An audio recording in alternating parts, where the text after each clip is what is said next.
2-4 দিনের মধ্যে নতুন টেস্ট অধিনায়কের নাম ঘোষণা করবে বিসিবি।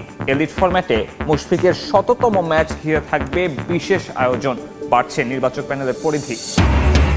ওয়ানডের সুখস্মৃতি সঙ্গী করে টি-20 সিরিজ খেলতে চট্টগ্রামে বাংলাদেশ ক্রিকেট দল। হতাশা ঘোচানোর আশা নিয়ে বন্দর নগরীতে ওয়েস্ট ইন্ডিজ।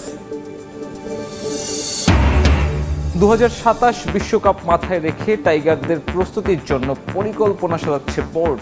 ঢাকা প্রিমিয়ার লিগের বাইরে 8 দল নিয়ে আলাদা ওয়ানডে টুর্নামেন্টের উদ্যোগ। শনিবার শুরু হচ্ছে এনসিএল লঙ্গার ফরম্যাটের খেলা। একাধিক দল নিয়ে অভিযোগ, স্কোয়াড বাছাই প্রক্রিয়া নিয়ে প্রশ্ন সাবেক প্রধান নির্বাচক নান্নুর। কিছু জিনিস আমাকে পার্সোনালি ভালো লাগে না, যেটা যে ফিটনেস টেস্ট আপনি পাস করেন আপনি অ্যালাউ করে দিয়েছেন খেলা। এবং নভেম্বরে আফগানিস্তানের বিপক্ষে খেলবেন হামজারা।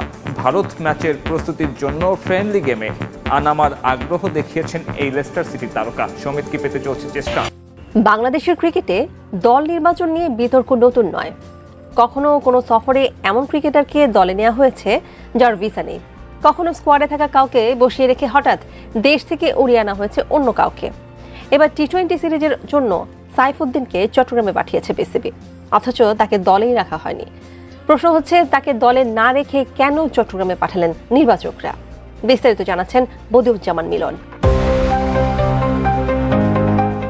চট্টগ্রামের বীরশ্রেষ্ঠ মতিউর রহমান স্টেডিয়ামে 3 ম্যাচের টি-20 সিরিজের প্রথমটি আগামী সোমবার, পরের দুটি ম্যাচ বুধবার ও শুক্রবার। ওয়েস্ট ইন্ডিজের বিপক্ষে প্রথম 2 টি-20 দল এরই মধ্যে ঘোষণা করেছে বিসিবি, কিন্তু এই দলে নেই সাইফুদ্দিন। অথচ টি-20 সিরিজে খেলতে অধিনায়ক লিটন কুমার দাস ও আরও কয়েকজনের সঙ্গে বৃহস্পতিবার চট্টগ্রামে যান মোহাম্মদ সাইফুদ্দিন।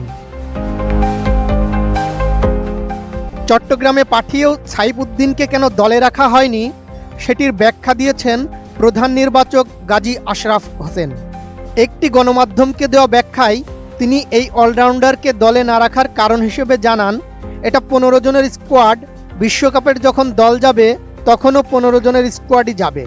এখন থেকেই তারা 15 জনের মধ্যেই কম্বিনেশন সেট করার চেষ্টা করবে। স্কোয়াডে 4 সিমার রাখতে গেলে কাউকে না কাউকে বাদ দিতেই হতো। এই স্কোয়াড তো প্রথম 2 ম্যাচের, এটা একটা স্বাভাবিক প্রক্রিয়া।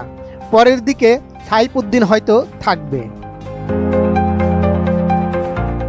সাইফুদ্দিন সবশেষ খেলেছিলেন সংযুক্ত আরব আমিরাতের আবুধাবিতে আফগানিস্তানের বিপক্ষে তৃতীয় টি-20-তে। আফগানিস্তানকে হোয়াইট ওয়াশ করার সেই ম্যাচে 3 ওভারে 15 রান দিয়ে 3 উইকেট নিয়েছিলেন তিনি। 2 থেকে 4 দিনের মধ্যে নতুন টেস্ট অধিনায়ক পেতে যাচ্ছে টাইগাররা। আয়ারল্যান্ড সিরিজ বিশেষ হবে মুশফিকুর রহিমের কারণেও।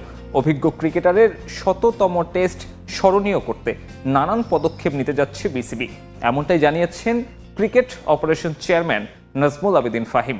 এদিকে গাজী আশরাফ লিপুর ওপর চাপ কমাতে খুব শীঘ্রই বর্ধিত করা হবে নির্বাচক প্যানেল। নির্বাচক পদ ছেড়ে আব্দুর রাজ্জাক এখন বিসিবি পরিচালক। দেশের ক্রিকেটে তার নতুনভাবে অবদান রাখার ইচ্ছায় শূন্যতা জাতীয় দলের সিলেকশনে। সেখানে নতুন করে নিয়োগ দেয়া হয়নি কাউকে। দেশের ক্রিকেটের প্রেক্ষাপটে উপযুক্ত নির্বাচক নির্বাচনটা যে কঠিন তা মেনে নিলেন খোদ ক্রিকেট অপারেশন চেয়ারম্যান নিজেই। তবুও গাজী আশরাফ লিপুর ওপর চাপ কমাতে দ্রুতই একটা প্যানেল তৈরি করবে বিসিবি। সিলেক্টরদের কাজ কিন্তু শুধু জাতীয় দল না, তারা লিস্টে দেখবে, ফার্স্ট ক্লাস দেখবে, আপকামিং প্লেয়ার যারা যেখানেই খেলছে তাদেরকে দেখবে। সে কারণে আমার মনে হয় যে প্যানেলটা বড় হওয়া দরকার এবং এফেক্টিভ হওয়া দরকার। দেশের প্রথম ক্রিকেটার হিসেবে 100তম টেস্ট খেলার অপেক্ষায় মুশফিকুর রহিম। আয়ারল্যান্ডের বিপক্ষে ঘরের মাঠে এমন মাইল ফলক স্পর্শ করবেন সাবেক টাইগার অধিনায়ক, তা নিয়ে বড় পরিকল্পনা ক্রিকেট বোর্ডের। সেই সাথে নতুন টেস্ট অধিনায়কের নামটাও চূড়ান্ত হচ্ছে কয়েকদিনে। আশা করছি যে খুবই দ্রুত 2-4 দিনের মধ্যেই হয়তো একটা সিদ্ধান্ত আমরা জানাবো। 100টা টেস্ট ম্যাচ খেলা একটা বিরাট অর্জন যে কোনো খেলার জন্য। আর আমাদের দেশে এটাই প্রথম হবে এবং এটাকে সেলিব্রেট করা হচ্ছে। এটা শুধু ক্রিকেট বোর্ডই সেলিব্রেট করবে তা না, আমি তো মনে করি যে এটা যারা ক্রিকেট অনুসরণ করে তারা প্রত্যেকেই সেলিব্রেট করবে। কারণ আমি এই প্রশ্নের মুখোমুখি প্রায় হচ্ছে, তার মানে এটা সবাই জানে যে ওর 100তম টেস্টের সময় চলে এসছে। নভেম্বরে আফগানিস্তানের বিপক্ষে প্রীতি ম্যাচে খেলবেন হামজা চৌধুরী। ভারতের বিপক্ষে এশিয়ান কাপ বাছাইয়ের আগে এই ম্যাচ খেলতে নিজেই আগ্রহের কথা জানান লেস্টার সিটি তারকা।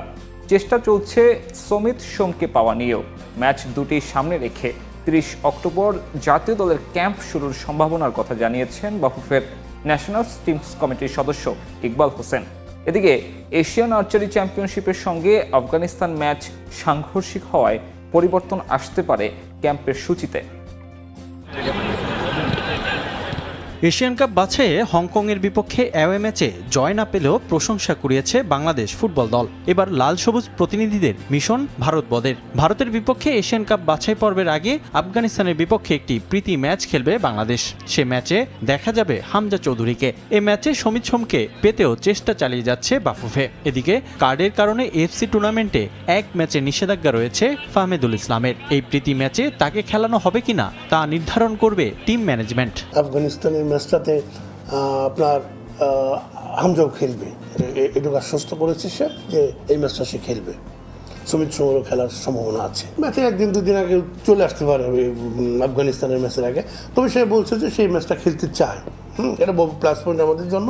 আমরা ওদের ক্লাবের সাথে কথা বলেছি, ওদেরকে আমরা জানিয়েছি যে আমাদের এই ম্যাচে 2 ম্যাচের জন্য দরকার। এই ফাহমিদুলের যে ম্যাটারটা, যেহেতু সে 2টা ইয়েলো কার্ড পেয়েছে, নেক্সট ম্যাচ অফ থাকবে।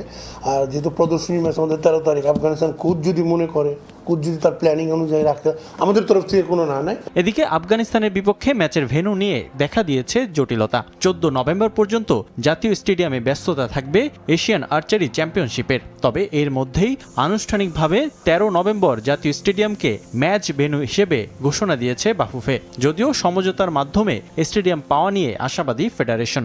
দেশের বাইরের ক্রিকেটের খবর। ভারতের ক্রিকেটে ফিক্সিংকে অপরাধ হিসেবে ঘোষণা করার জন্য এবার আদালতের শরণাপন্ন হল বিসিসিআই। ব্যাট বলের লড়াইকে কলঙ্কমুক্ত রাখতে এবার ভারতের কোর্টে আবেদন করেছে ভারতের বোর্ড। ম্যাচ ফিক্সিংকে প্রতারণার শামিল বলে নথিপত্রে উল্লেখ করে বিসিসিআই। আদালতে জমা দেওয়া সেই নথিপত্র হাতে পেয়ে সংবাদ প্রকাশ করে বার্তা সংস্থা এএফপি।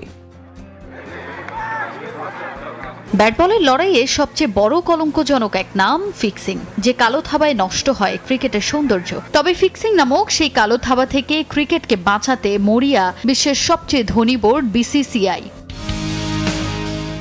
ফিক্সিং এর কারণে প্রায়ই বিতর্কিত হয় ভারতের ক্রিকেট। বিভিন্ন সময় ঘরোয়া ক্রিকেট কিংবা জাতীয় দলের ক্রিকেটাররা এ ধরনের ন্যাক্কারজনক কাজে জড়িয়ে পড়েন। অপরাধ ধরা পড়ার পর বিভিন্ন মেয়াদে শাস্তির বিধান দেওয়া হলেও তাতেও ফিক্সিং থামানো সম্ভব হয়নি, যার কারণে এবার সোচ্চার অবস্থানে বিসিসিআই। ফিক্সিংকে অপরাধ হিসেবে ঘোষণা করতে আদালত পর্যন্ত পৌঁছেছে ভারত ক্রিকেট বোর্ড।